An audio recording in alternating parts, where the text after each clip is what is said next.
Alright, how's everybody doing today? This is Skippy here with my first motorcycle video. I know there's a lot of videos out there talking about things that I wish I would have known before I owned a motorcycle, and I want to try not to repeat any of those things those guys have said. So one of the first things I want to talk about is if you are a short rider, you are very limited on what you can flat foot, but there are many ways to get around that. I wear really thick boots so I can flat foot my motorcycle easier. Now, a lot of people say you don't need to flat foot it, because riding it you really don't. When you're stopping at a stoplight, you can put one foot down, that's just fine. Backing it up though, that's where you need flat foot, especially where I live, where it's nothing but mountains and uphill. If you're trying to back your motorcycle up a hill, up an incline, and you can't get both feet flat on the ground with some leverage, you're not going to get it anywhere. Out here on one of my favorite little roads to play on, right out here by my house in West Virginia. Another thing that most people don't tell you about riding a motorcycle, you find out after you own one: riding at night absolutely sucks.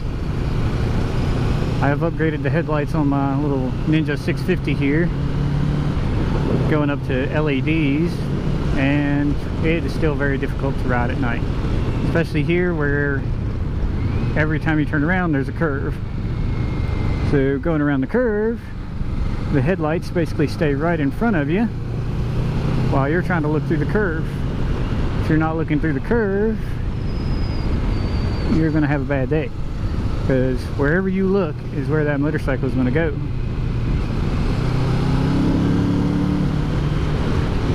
There's a thing called target fixation. If I sit there and stare at that little yellow sign and freak out, I'm going to hit that little yellow sign. You want to be looking where you want the bike to go. Always look where you want the bike to go.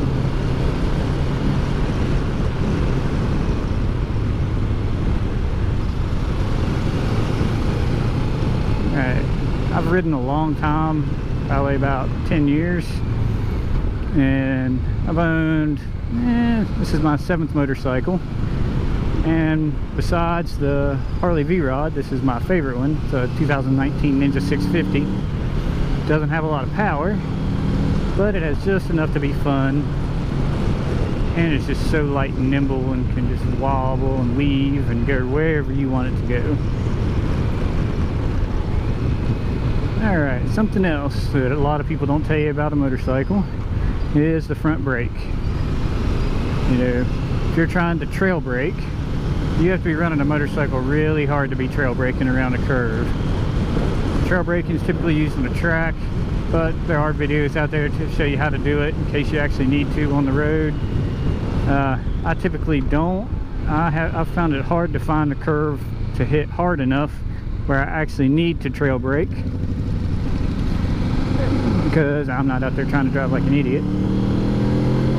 But if you do trail brake,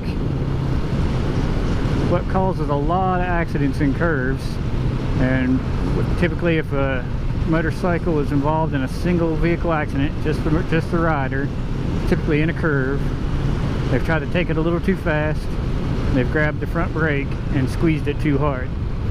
Using the front brake in a curve isn't that bad if you do it right. But you need to be on that front brake prior to getting into the curve, let the weight of the motorcycle get down onto that tire, get that contact patch spread out where the weight's hitting that tire, and just barely hold that brake. When you grab the brake too hard, the front tire instantly skips out from underneath you and puts you down. I've seen it happen a million times. There's channels out there, Moto Lunatics, several others, where it's just video after video of motorcycle crashes, and Moto Stars is another one, and you will see it a lot on there. You also see a lot of people acting like complete jackasses, thinking they own the road. Brings me up to one of my next points. When you're on a motorcycle, you are a squishy to all the people driving in cars. They do not care. You can honk your horn all you want, rev it up all you want. They're not going to hear you. If they do hear you, they're still going to move over and they expect you to get out of their way. That's just life. Okay, go back to the front brake. Here's something that I have never heard anybody talk about, but I've learned this in, years and years of being a military police officer.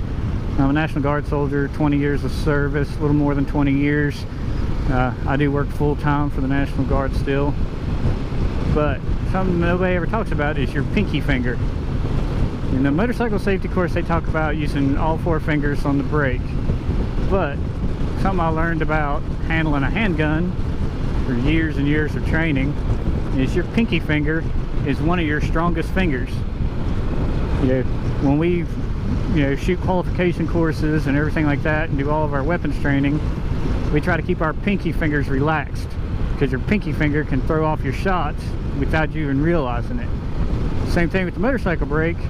If you grab with all 4 fingers, you can easily pull that brake handle harder than you intend to with that pinky finger, especially because it is the farthest away from the leverage point on the handle. It has the most leverage and can pull the hardest, and it can actually cause your front brake to lock up. If you're actually riding around and you lock your front brake up, immediately let go. If you don't let go immediately, you are going to crash. Now with your back brake, if you accidentally lock your back brake up, don't let go of it, because that rear tire starts stepping out of line with your front tire, and if you let go of it, it's going to immediately want to straighten back up with the front tire and it will throw you. So if you start into a skid with your rear brake locked, just ride it out until you stop. Worst case scenario, the back tire completely passes the front tire and you high side and get flung off the bike. So you want to try to lean and steer the best you can. Keep that back tire as far behind you as possible and don't let it come up around the front tire. So I plan on doing many more videos. I'm going to try some on my ride to work in the morning, as it is going to be dark, and you'll actually see what I'm talking about, or not see, as I should say. You can see very little actually on the road. But if you like this video, please subscribe and I'll try to make more. Thank you. Y'all have a good day.